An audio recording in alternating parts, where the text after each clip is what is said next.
Hello everyone, welcome back to Naval Air Dispatch. It first flew in 1952. The same year, the Korean War was still being fought. The same year, Queen Elizabeth II was crowned. The same year, the first hydrogen bomb was detonated. And right now, in 2026, that aircraft is dropping bombs on Iran. The Boeing B-52 Stratofortress has been airborne, somewhere on Earth, for over 70 years. It has outlasted 15 American presidents, the entire Soviet Union, and every aircraft the Air Force ever tried to replace it with.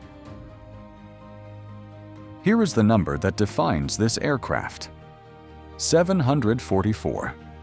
That is how many B-52s were built between 1952 and 1962. Today, 76 remain in operational service, and the Air Force's current plan calls for those aircraft to keep flying until 2050. That means a B-52 built in 1961 will still be flying combat missions 90 years after it left the factory, operated by crews whose grandparents were not yet born when the aircraft was manufactured.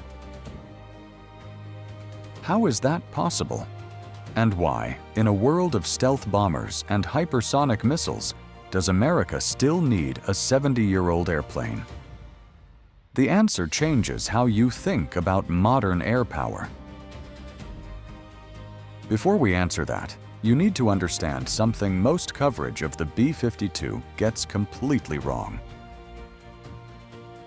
The B-52 is usually described as a Cold War relic, a museum piece kept flying because the Air Force cannot afford something better. That framing is backwards. Here is what most people do not realize.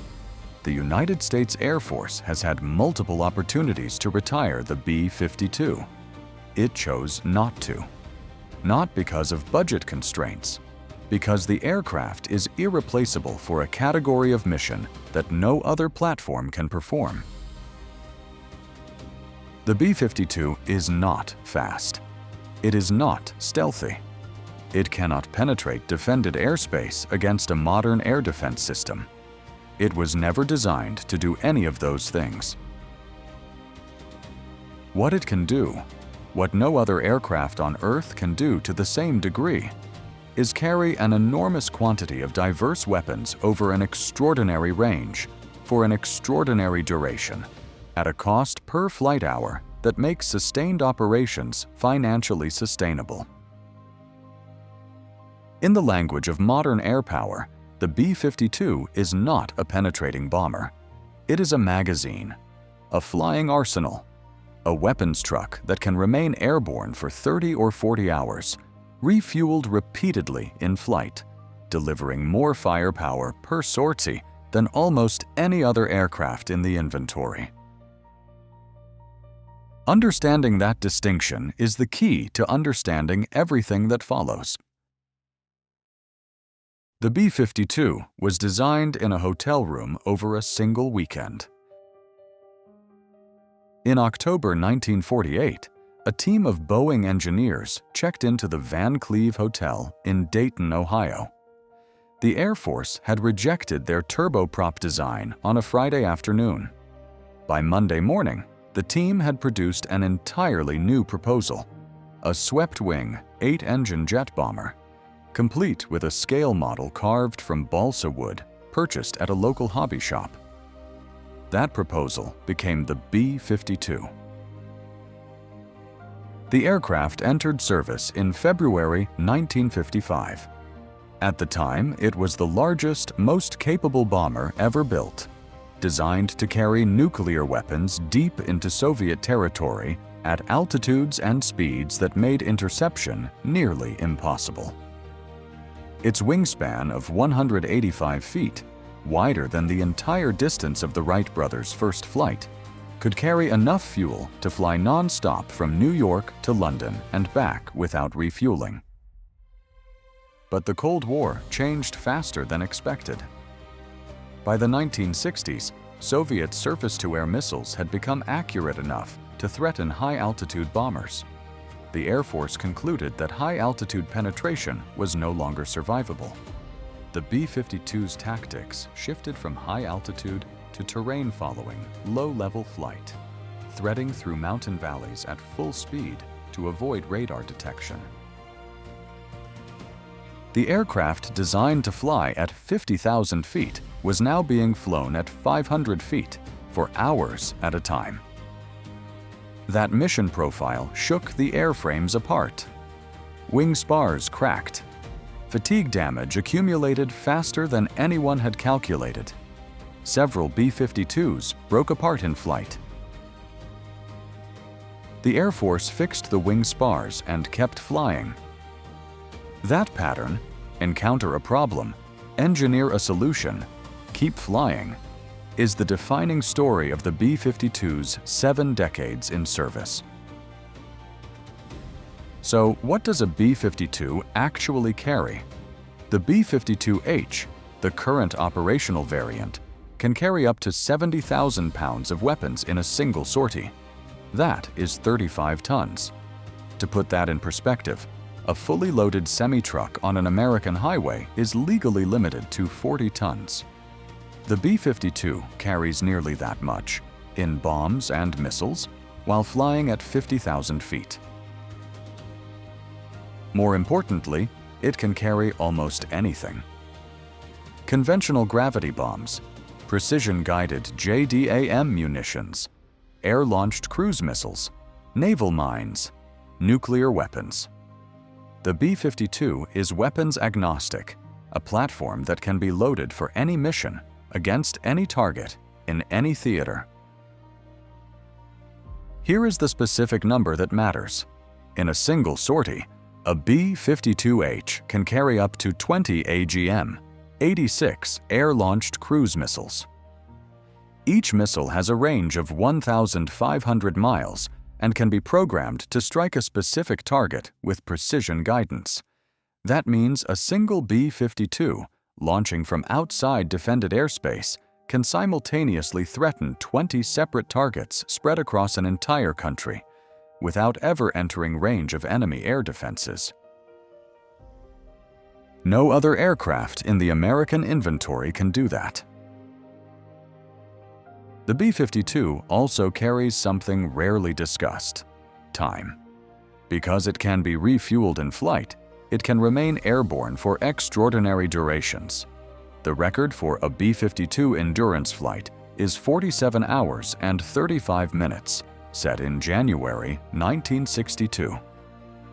Modern missions are shorter, but durations of 30 or more hours, flying from the continental United States, striking targets on the other side of the world, and returning home, are routine. The crew flying those missions consists of 5 people: a pilot, a co-pilot, a radar navigator, a navigator, and an electronic warfare officer. 5 people. A 70-year-old aircraft. Firepower capable of reshaping the outcome of a war. Here is what most people do not think about when they see a B-52 on the news. Someone has to fly it. The 5 crew members of a B-52 do not sit in a comfortable, modern cockpit. The aircraft was designed in the early 1950s, and its interior reflects that era. The pilots sit side by side on an upper deck that is cramped by any modern standard. The navigators work in a lower compartment, a windowless space below the cockpit, surrounded by instruments, sometimes for 20 or 30 hours without a break. During a long-duration mission, the crew rotates through periods of active operation and rest.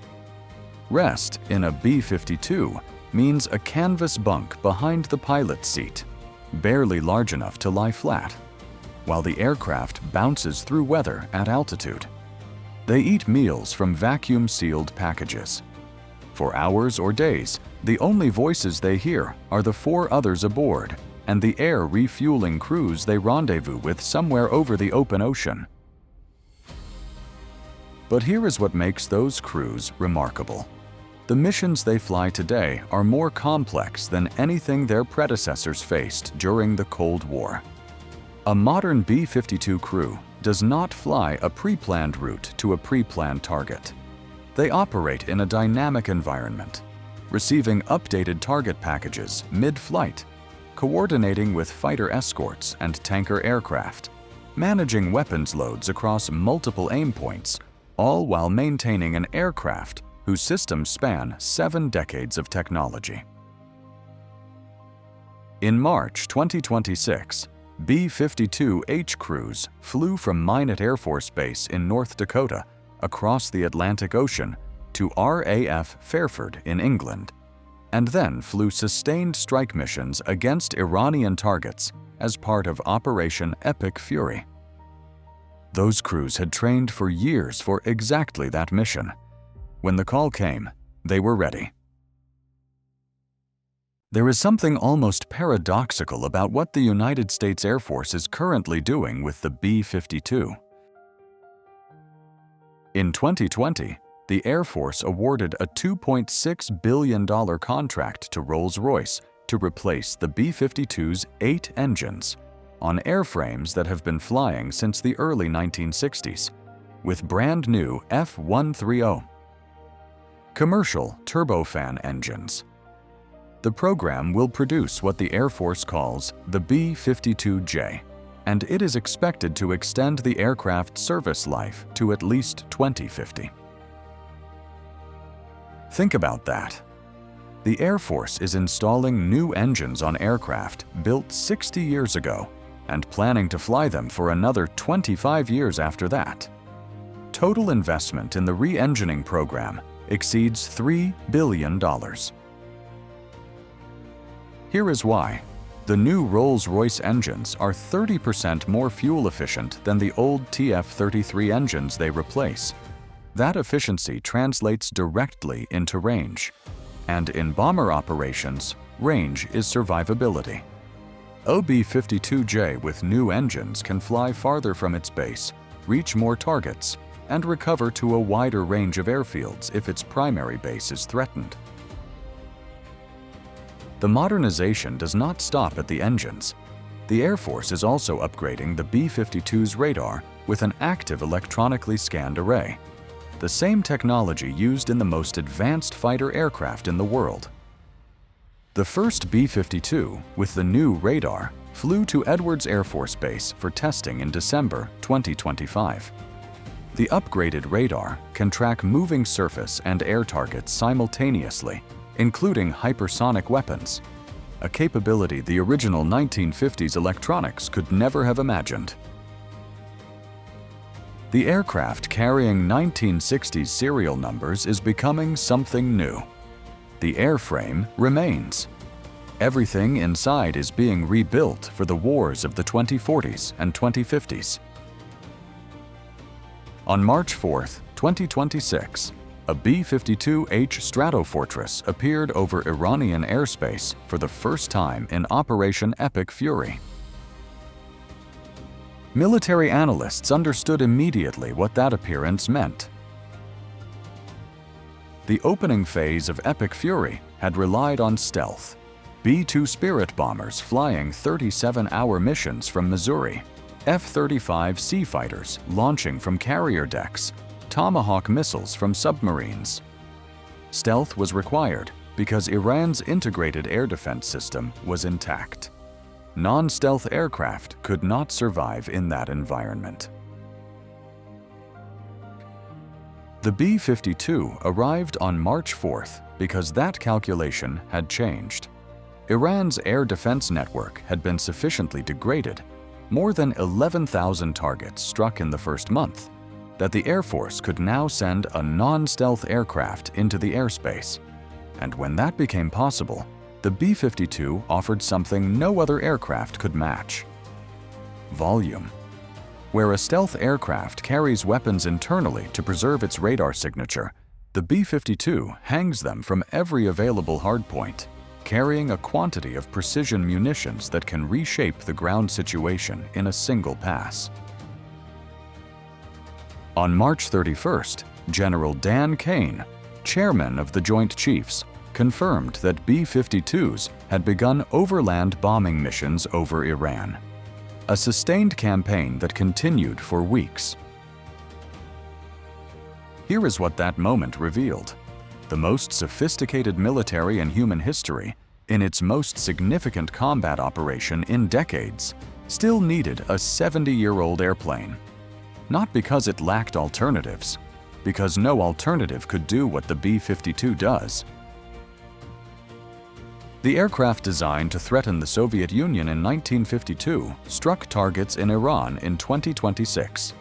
The Air Force's current plan will keep it flying to 2050. At that point, the B-52 will have been in continuous service for nearly a century. No other combat aircraft in history has come close. The B-52 will not fly forever. When it finally retires, its replacement is already being built.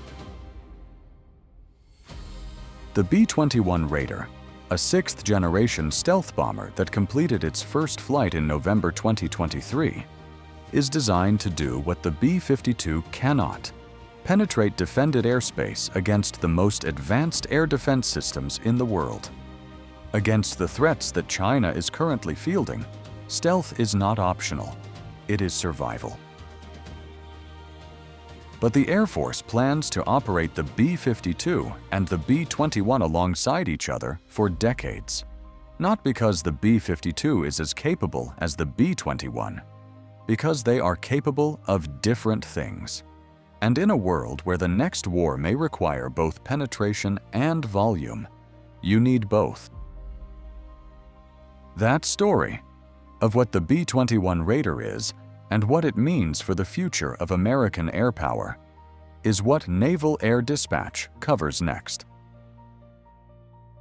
Subscribe for weekly naval aviation updates and comment below if you want to see more behind-the-scenes footage from the flight deck.